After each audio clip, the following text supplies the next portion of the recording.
सबसे बड़ा किरदार मुख्य आरोपी संजय रॉय है, जिससे अब तक पूछताछ के बाद सीबीआई हत्या के पीछे की मानसिकता और हत्या का उद्देश्य समझने का प्रयास कर रही है। संजय रॉय के मनोवैज्ञानिक जांच के लिए सेंट्रल फोरेंसिक साइंस लैब की टीम कल ही कोलकाता पहुंच चुकी है और उसका एनालिसिस भी पूरा हो चुका है। आखिरकार इतने विभत्स ढंग से डॉक्टर की हत्या के पीछे कारण क्या था? संजय रॉय के दिमाग में क्या चल रहा था?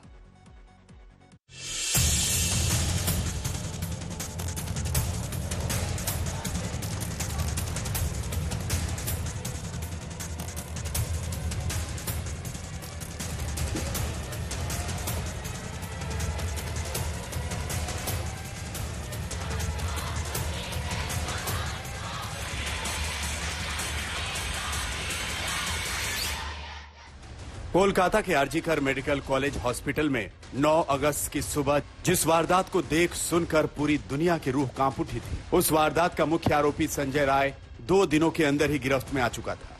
लेकिन जांच एजेंसियों को अभी तक ये पता नहीं चल पाया है कि 31 साल की महिला डॉक्टर की विभत्स हत्या के पीछे आरोपी की मानसिकता क्या थी। क्योंकि मृतका के पोस्टमार्टम रिपोर्ट में जो खुलासे हुए हैं, उसका ब्यौरा देखकर अंदाजा लगाना मुश्किल है कि हत्यारे ने इतनी दरिंदगी आखिर क्यों की। जो बॉडी पर इंजरी मार्क के निशान हैं, जो पीड़िता पर मौत के पहले जो हमला किया गया है वो साफ दर्शाते हैं, जिसमें गर्दन, उसके अलावा दोनों गाल, होंठ, सर पर काफी ज्यादा हमला किया गया था। उसके अलावा इस तरह की हैवानियत की गई थी, इस तरह की मारपीट की गई थी कि फेफड़ों में और बॉडी के कई इंटरनल पार्ट पर जो ब्लड क्लॉटिंग है वो हो गई थी। साथ ही साथ दोनों हाथों से गर्दन भी दबाया गया था। ये पीएम रिपोर्ट में एस्टेब्लिश किया गया है, जो सीबीआई की काफी मदद भी करेगा। पोस्टमार्टम रिपोर्ट के मुताबिक मृतका की मौत के ठीक पहले उसके साथ भीषण शारीरिक अत्याचार हुआ प्रतीत होता है। मृतका के परिवार वालों ने कहा कि पुलिस के तमाम रोक टोक के बावजूद 9 अगस्त की दोपहर 3 बजे जब अस्पताल के सेमिनार रूम में वो शव के पास पहुंचे तो उसके शरीर पर सिर्फ एक कपड़ा पड़ा हुआ था। उसकी पैंट नहीं थी, हाथ टूटा हुआ था, आंखों और मुंह से खून निकल रहा था। देखकर ही लग रहा था कि उसकी विभत्स हत्या की गई है।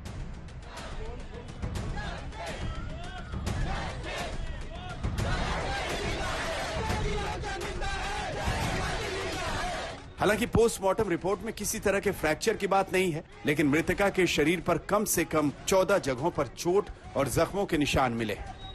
क्या आपको लग रहा है ये एक व्यक्ति का काम था या एक से ज्यादा व्यक्ति का काम था? बिल्कुल एक व्यक्ति का काम नहीं था, कम से कम 2-3 व्यक्ति वहाँ पर थे। सीबीआई को ये शक हुआ है कि मर्डर वहाँ पर नहीं हुआ, दूसरी जगह पर मर्डर होके बॉडी वहाँ पर डाल दिया।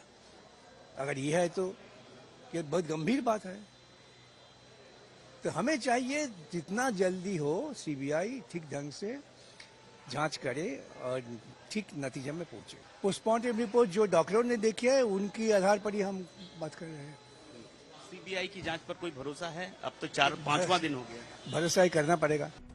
मृतका के साथ हुए इतने भीषण अत्याचार के पीछे आखिर कातिल का मकसद क्या था, इसे समझने के लिए ही सीएफएसएल की टीम अब आरोपी का साइकोलॉजिकल टेस्ट कर रही है।